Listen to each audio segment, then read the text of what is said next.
不知道为什么今年河里的鱼的价格都在大涨价，以往鲫鱼4、5块钱一斤，现在都要18块钱一斤了。回家配上夏天里才有的新鲜藿香，做了一道藿香鲫鱼，超级的好吃。藿香叶子洗干净，切成末备用。取出上次我泡的泡姜，先切成片，再切成丝，最后切成末备用。鲫鱼洗干净，用刀在正反两面打上花刀。锅内的油热之后，就放入鲫鱼煎制。煎到鲫鱼的底面发黄之后，就给它再翻个面儿。煎到两面都焦黄，就先盛出煎好的鲫鱼。锅内留底油，下蒜末、姜末、红椒末炒香。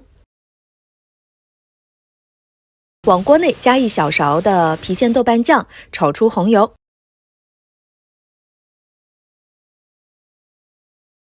接着倒入1大碗的清水，加1勺蚝油，2勺生抽，小半勺量的老抽调色，再加少许的盐调一下味道。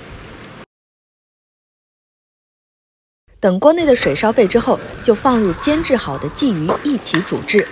在煮的时候我们可以往鲫鱼的身上浇一些汤汁，煮到锅内的汤汁不是很多的样子，就盛出鲫鱼装盘。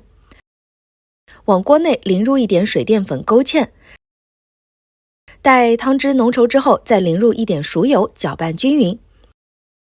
撒入切好的藿香碎，搅拌一下。最后就把汤汁淋在鱼身上，那这道藿香鲫鱼就做好了，特别的好吃，真的特别香。鱼肉很入味儿，1人1条还不够吃哦。